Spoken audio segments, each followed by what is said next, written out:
Yep. Everybody hear me? You back? Good. So welcome to the Electrification Working Corner. My name is Major Sam, the Electrification Team Chief. It's assigned to a new requirements division here at MWFC. And of course, we do receive is responsible for developing all the mounted capabilities and requirements for the force. With me, sitting at the table here, I've got Mr. John Huffstetter, who's the product director for ground mobility vehicles from PLG&B, and then of course Mr. John Rosarowski from representing EOCS and CSS, and both of them have traveled down from the greater Detroit area to be with us today to talk on this topic. So we appreciate you guys taking the time out here today to come and hear us talk about one of the key initiatives here at MWFC, which is the electrification of our tactical and combat vehicles.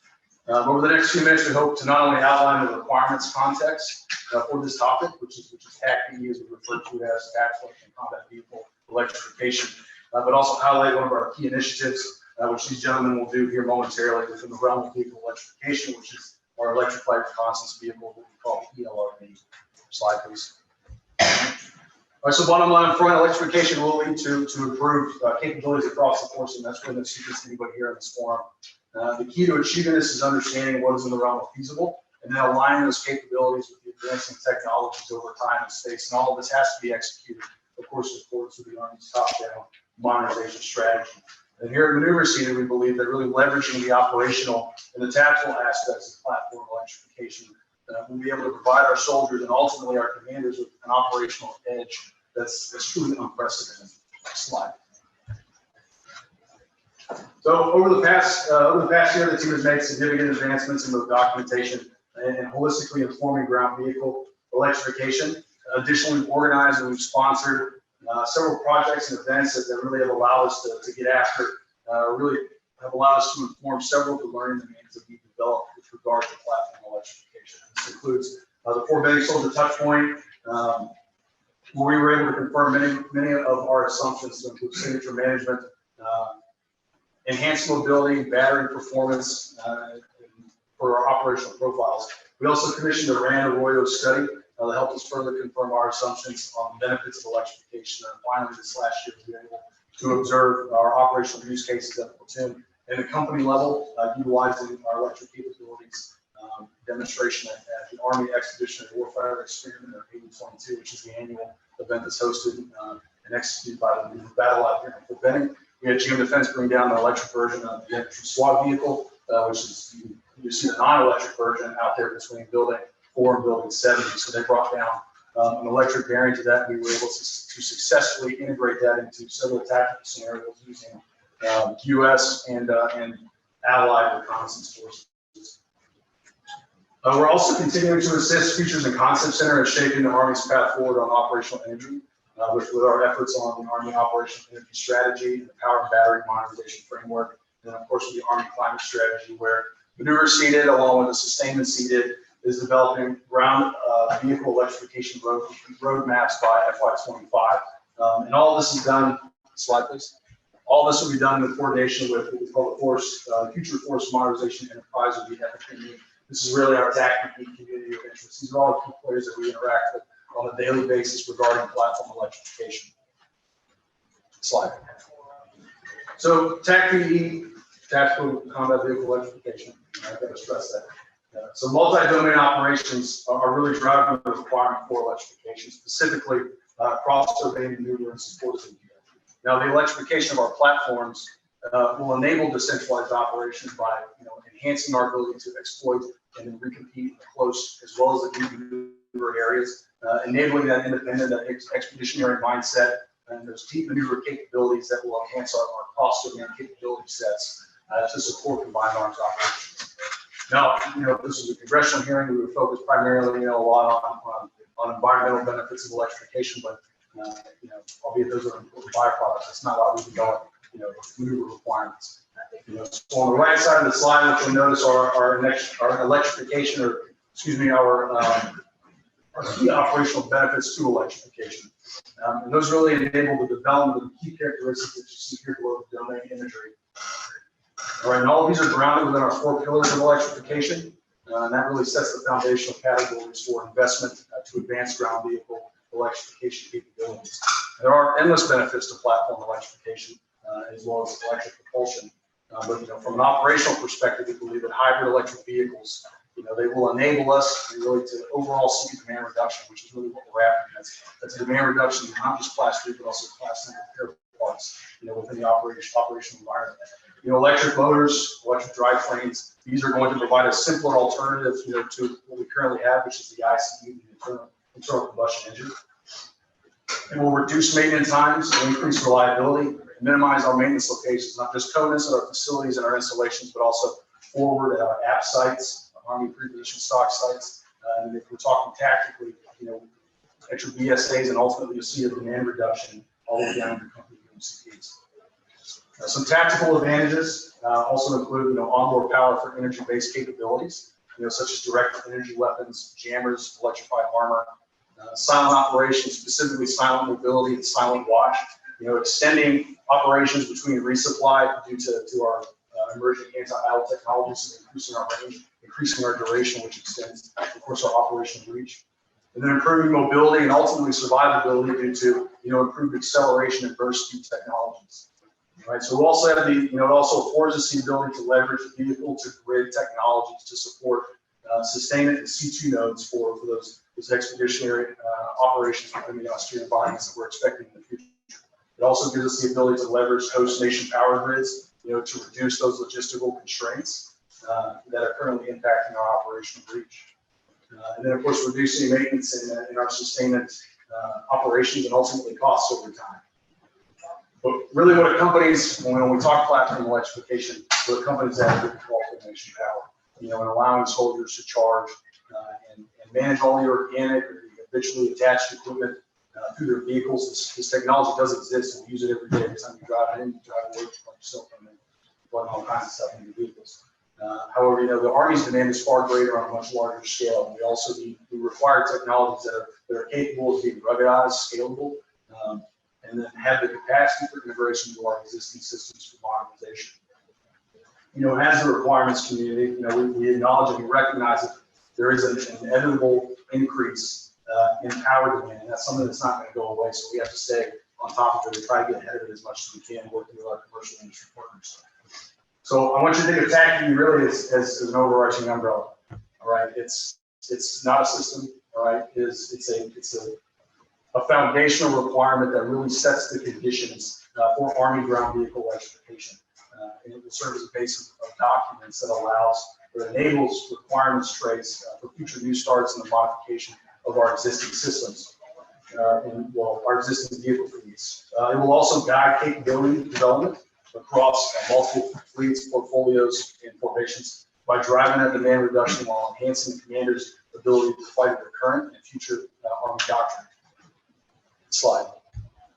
So the big question is, how do we get there? How are we going to achieve? What is our path to hybrid electric by 2035 and full electric by 2050?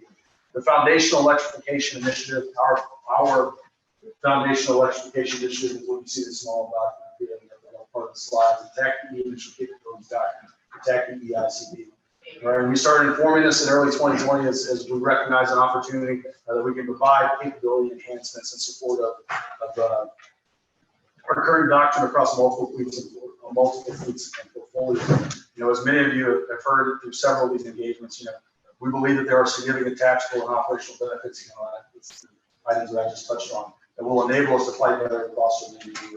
In support of NDA, we've worked with the community of interest, all the key players that you saw in the slide 2 slides ago, to really develop this TACI ICD that was recently validated with the Army in the joint levels. And this really means that any service is now able to reach back to this document and utilize it to provide requirements traceability for not only their emerging documents, but the modernization of their existing documents, or requirements, excuse me. Now, we call that targeted modernization.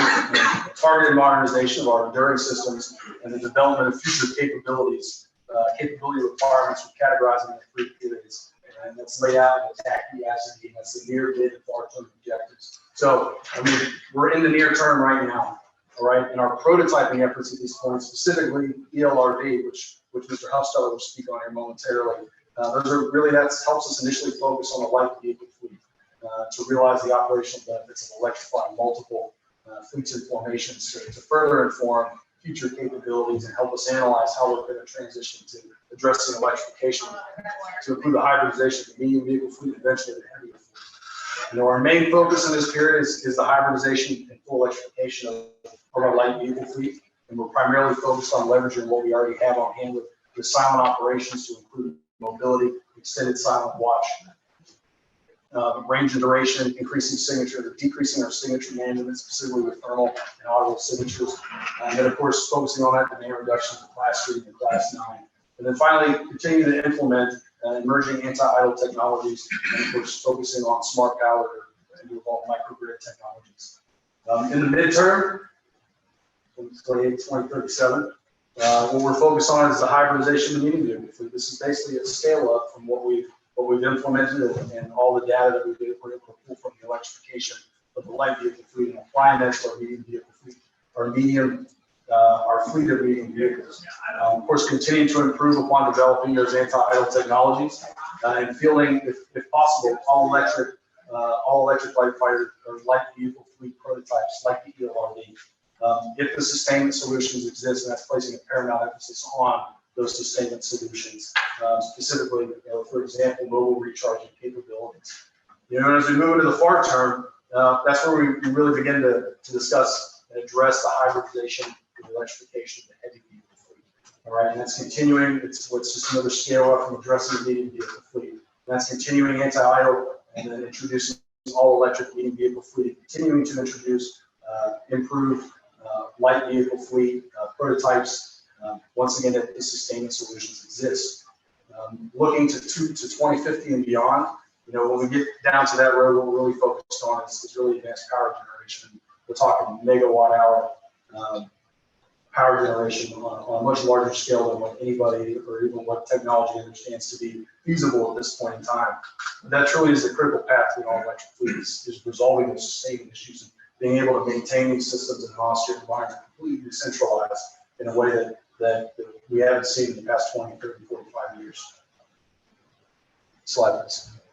So this slide I'll touch on momentarily, just kind of highlights a few of the initiatives that we're involved with that really get after those desired characteristics that we're continuing to refine and kind of lays out how we're getting after those to impact our future capability documents. Slide, please.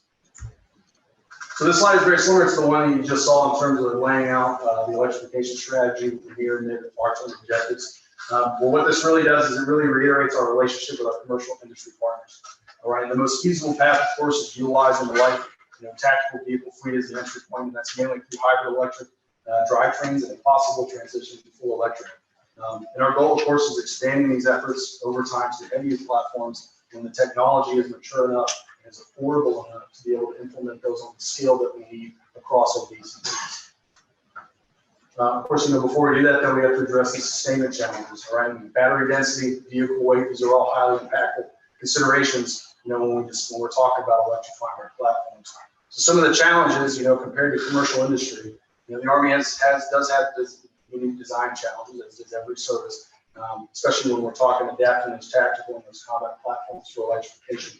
And the technology required for an all-electric fleet or for all-electric propulsion for the light tactical vehicles exists today. However, the technology required to sustain those systems does not exist, or is at a point of immaturity that is not feasible for fielding. In the future operational environment, formations will be employing MDO and they'll be widely dispersed, and they may not have the opportunity to conduct the attacks that we're used to now, or what we've been used to here in the past. So the semi-independent operations may last for days without external support. So the systems that we field and that we implement, they have to be able to self-sustain for extended periods of time. That's kind of the big sustainment is the major challenge here when we talk vehicle electrification. Slide, please. So specific challenges also lie in battery density and the ability to produce, to store, and transport power on the battlefield for all platforms, really to include rapid recharging. And the Army has invested a significant number of time, energy, and resources into propulsion, powered battery initiatives to address these challenges. And we have to continue to leverage, our industry relationships and the expertise that we developed on our own side of the house with our S&T community, with folks like MWFC, C5ISR, who are helping us solve these complex but not insurmountable challenges. On this slide here, so this slide highlights the electric light reconnaissance vehicle, or the ELRV. I won't say which helps other Sunday, but I think it's important to note. So ELRV will actually be the Army's first purpose-built electric vehicle that will be fielded to soldiers here in the next few years. And I think it was last year they were authorized to move forward with what we call a mid-tier acquisition. That's a prototyping pathway that enables them to develop a fieldable operational prototype within a 5-year time span. And that's also what we're doing. All right.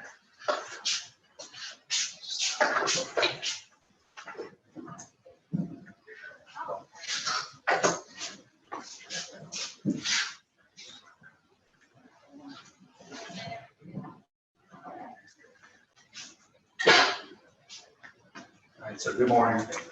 Thank you for mentioning. My name is John Husted. I'm product director for ground mobility vehicles. Jeff and I traveled down from the Detroit Arsenal in the Warren area in Michigan. So, as before I mentioned, electric vehicle reconnaissance vehicle ELRV will be the first purpose-built electric hybrid electric Army tactical vehicle. ELRV supports the Army climate strategy, which maybe Ford also mentioned. The field purpose-built hybrid electric drive tactical vehicles by 2035 and electric tactical vehicles by 2050, as you mentioned. This supports the Army climate strategy intermediate objective 2.2. So it is believed the light tactical vehicle with a scout mission set is the ideal entry point to electrification. Strategy to provide the ELRV to the warfighter starts with the abbreviated capabilities document outlining that what we have is called the basic. Electrification will provide commanders a substantial competitive advantage in multi-domain operations, as we already mentioned, through silent mobility and silent watch capabilities, a reduction in acoustic and thermal signature, increased operational duration, and a reduction in sustainment demand. And, sustainment is kind of what is the challenge going forward that we need to work through. So throughout the ELRV mid-tier acquisition, rapid prototyping efforts, so that's MTARP, iterative prototyping will inform requirements of the ELRV CDD, capabilities development document, and future decision points. So developmental testing at Army facilities and multiple soldier touch points will be used to validate requirements and provide a successful prototype determination. And these are vernacular terminology that we use in kind of the acquisition workforce at the conclusion of the ELRV MTARP. So providing the Army and senior leaders with updates to the CDD, those development document, the threshold and objective requirements, and decision space for transition production. The program capitalizes on significant industry investments and administrative interests to better understand the trade space and ultimately further capability of soldiers. So for those of you that don't know, my neighbor, we're in the Detroit area, he's a director at General Motors, and they put out a kind of edict to go all electric their ICE engines, at least up to their heavy duty by 2035, which is just incredible. And they are spending a significant amount of money to get there. So it's just kind of interesting to see the Teslas of the world and the e-Hummer kind of evolution going up today. So this path reduces the risk through prototyping, provides the Army with the right data to make larger investment decisions on major program acquisition. Next chart. All right. So the bottom line up front on this chart, this slide provides two separate program schedules based on funding received.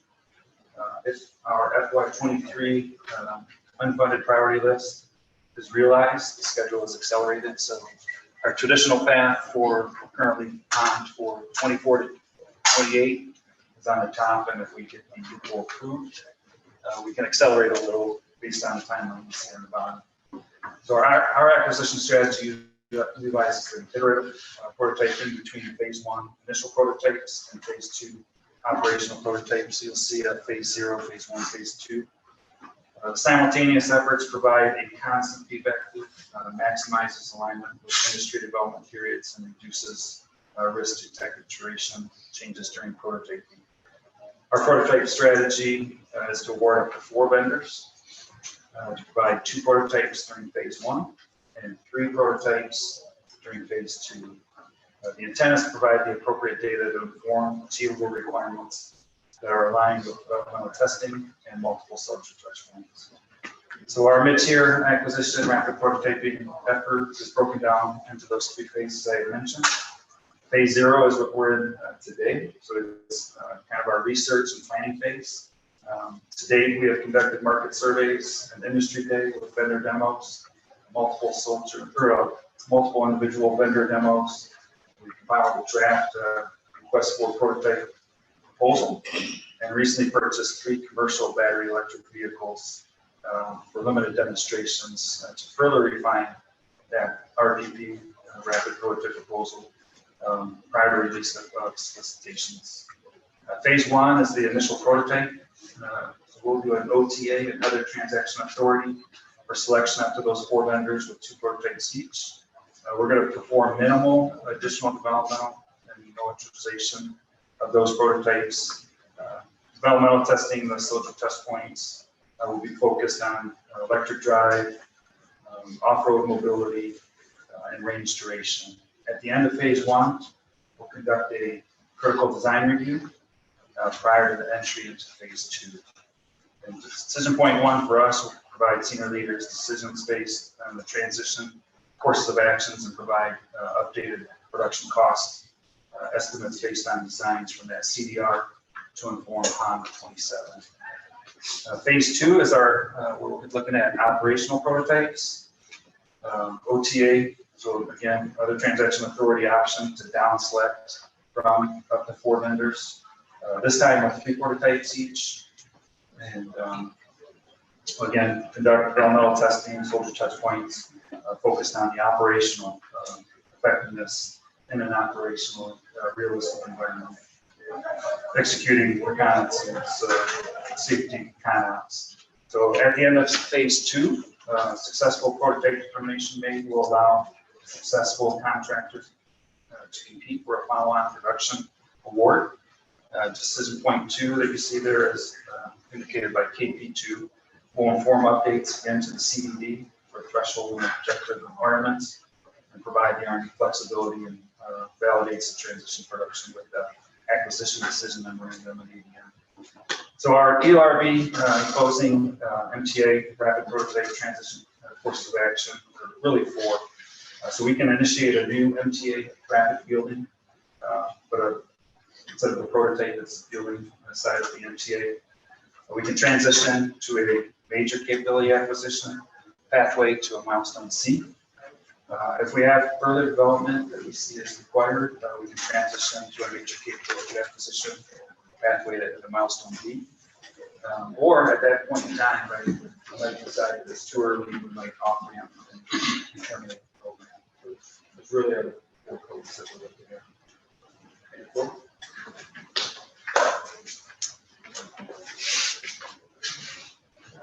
All right, so we have a hard backstop at 11:50, so we'll go over harder here. We'll take the last 15 minutes for questions. I will just close it out with a few comments.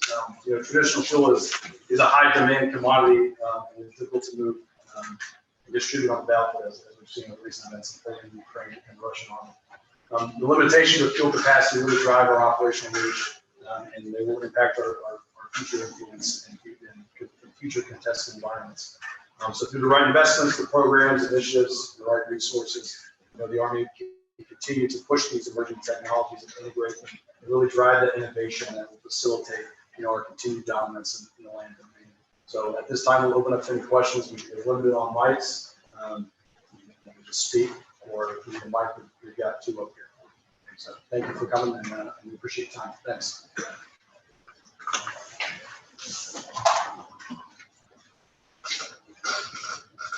Yeah, go ahead. You need a microphone? No, I'm good. Okay. Captain Marr, MCoE, another question. What do you think the future of battlefield will look like where transmission lines, power plants, stuff that has like a civilian purpose are now legitimate targets due to electrification?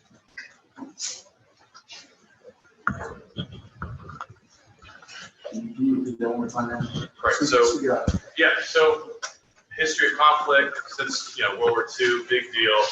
Petroleum, we're going to rush the Caucasus kind of all of armored battle has been focused on supply lines for fuel, liquid fuel. Now, if we electrify in the future, our wars will be for power lines, fuel creation sites, power plants. How does that affect the civil, military, So that, collateral damage okay. protection? Yeah, so I think that really, talking high value targets here, really that translates what we've seen with our fuel, the whole fuel infrastructure, right? That's just been transitioned to existing infrastructure.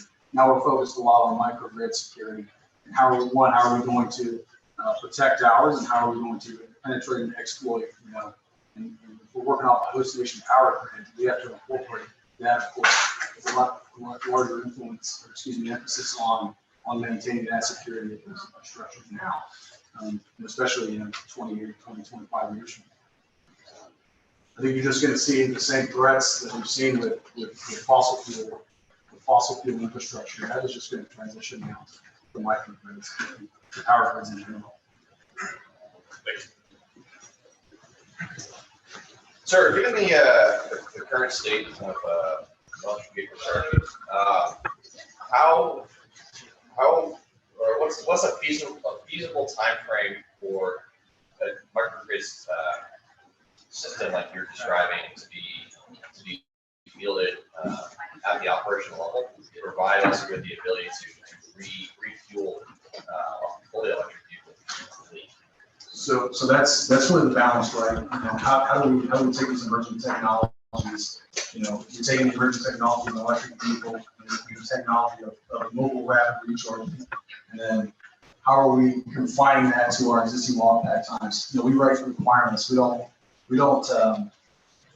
remove capabilities from the force. The whole point of requirements, production, capability, development is to improve upon your existing platforms and your systems. And if we're not able to do that, that transition is not going to occur. We can have all electric vehicles. That's why the sustainment portion is so critical. If we can't maintain, standard law packs that we have now, then that transition is not going to happen. We're going to stay with our ICEs and stay with our fossil fuels. So, Sir, Captain Ian McFarland, MWFC. So when it comes to military vehicles and heavy-duty commercial equipment, I've heard a debate over, is it better to take the vehicle somewhere and charge it, or is it better to just swap out the whole battery? What is the idea with the military? Are we going to charge, or are we going to just swap the whole battery out? So that's the big question, right? The power and battery technology. And there's a lot, you go to GM's battery composition is a lot different than, say, Tesla. We use those two, those are the big powerhouses right now when it comes to electric vehicles. And that's what we're trying to resolve right now is that issue. Is it more beneficial, to swap batteries out? Is that fiscally responsible? Are we going to be able to do that across multiple BCTs? And right now, I don't think that answer is no. But that's something we got to figure out. Hey, I'm Lieutenant Colonel Olson. I'm from Next Generation Combat Vehicle Cross-Functional Team, also down from Detroit. Just adding on those previous two questions, I had the chance to get out to Colorado last fall and see the tactical battlefield recharger demonstration that AAL was sponsoring. Are you having success with generating a parallel effort to ELRV within the sustainment community to pursue some sort of similar mobile recharging requirements effort in order so that we stay on timeline with the development of these vehicles? Yeah, I can't address specifically what's going on now, but there is a significant push from the operational energy side of the house from DOE down. We're actually starting to invest and look at similar type effort on the sustaining side as we are on the navigation side. We have not been a part of that, but we do come in with our team to invest in resources and setting with those IPTs going forward.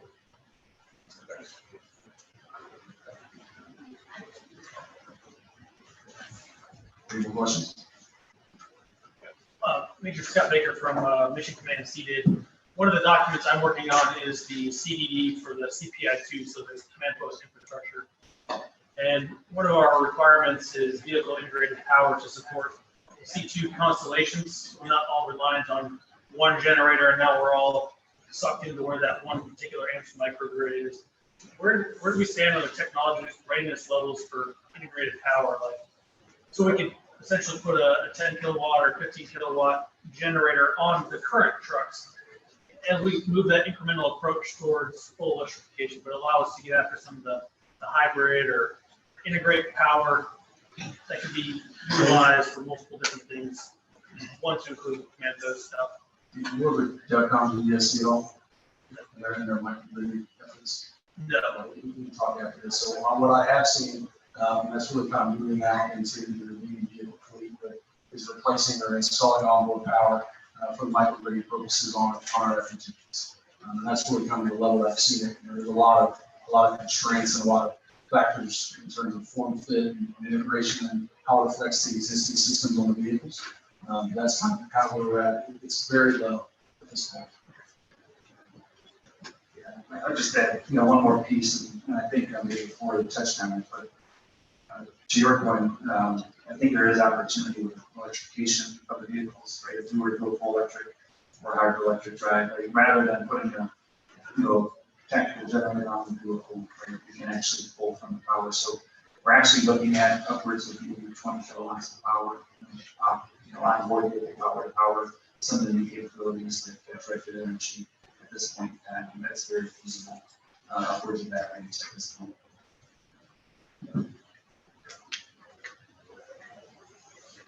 These are Kevin Beck, see, how is the hybridization near term going to look? Is it going to be something as simple as like electric motors and like some sort of crossover in battery, or like I've seen some universities that are like work on like bolt-on solutions for the like I guess just starting their gas engines into hybrid. So I'm curious. Yeah, so it's very similar to that. See, it's kind of two separate lines of effort. You have new builds, like ELRV, which is brand new. There's no other ELRV that's an ICE right now that we're going to convert.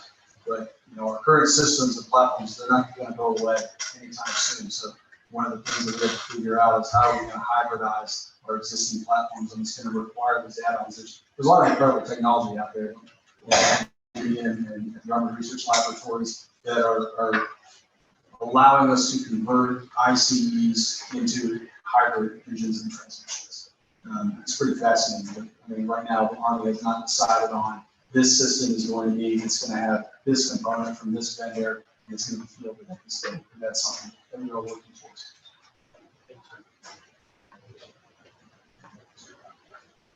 Sarah Gatton Callis, MWFC.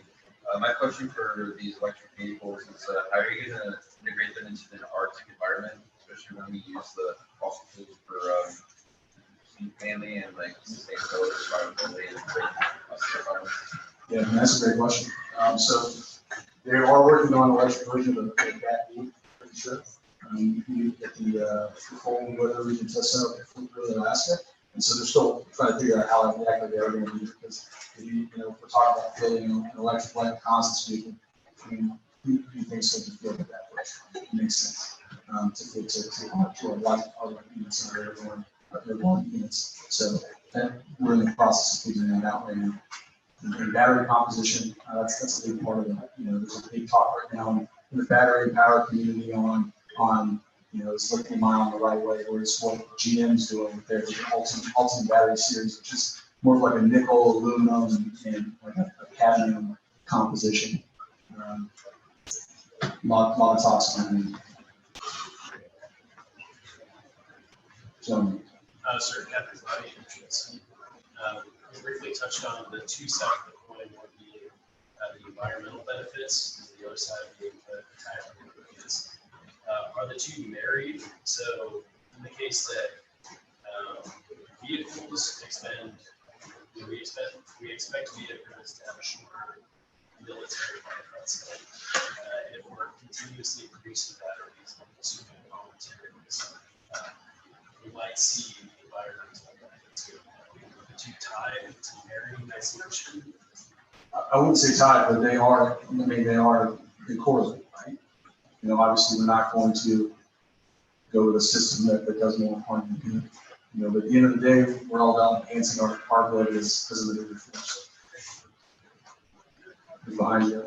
Sir, got to make a central C. In terms of like servicing and maintaining these vehicles, is that something we'll do internally, potentially through a new MOS? Would that be through like external?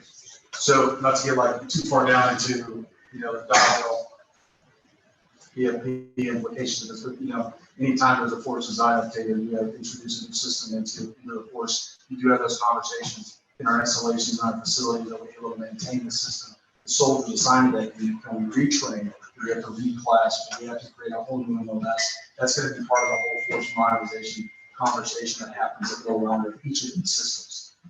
And there will be a drastic change in our installations in our facilities, and ultimately it will impact the force. There will be a drastic reclassing of your wheel and your track mechanics, or maybe an introduction, because you can't just send everything back to the depot, right, to repair. You got to be able to be self-sustaining and manage our own systems as we do.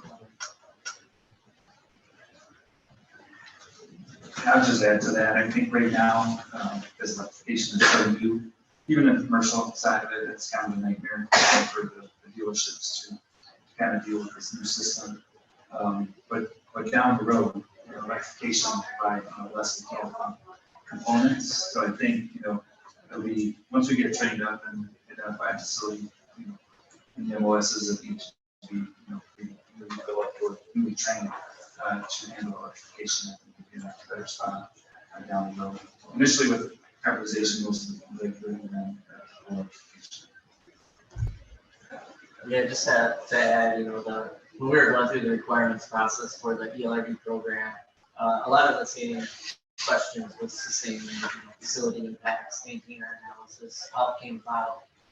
So I'll give the Army props. You know, the Army is leaning forward and saying, hey, let's get one of these out there. Let's do some testing.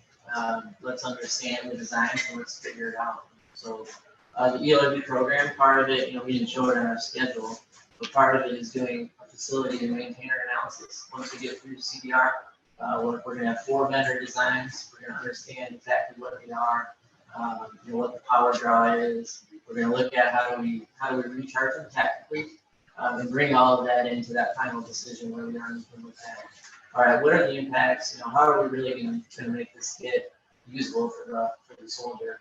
And what do we need to do? You know, from a training standpoint, from a facility standpoint, from a doctrine, a TTP standpoint, to really make this equipment usable. So all of that's being looked at. You know, it's a lot of unanswered questions right now, but the Army's thinking about the same things you guys are asking.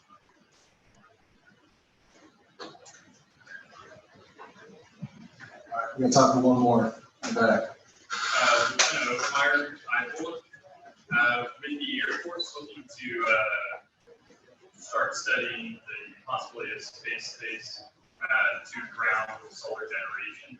How would that affect, where is that being looked at, and how that could affect microgrids or even directly powering the vehicles? I wish I could answer that for you. I have no idea.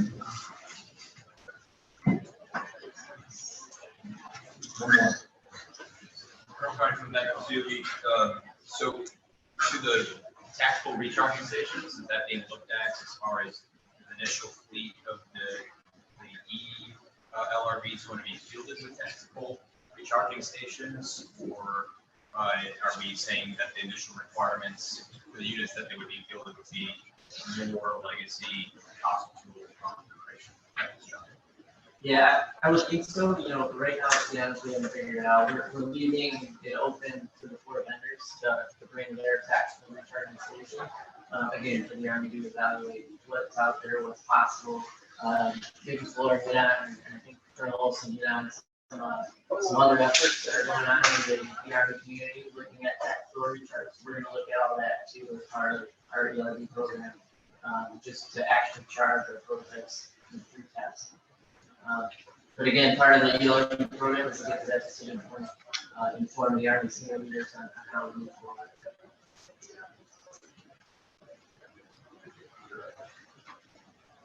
All right, and that's time. Once again, we appreciate everybody for coming out to the Electrification Warrior Forum, and enjoy the rest of your day. Thank you.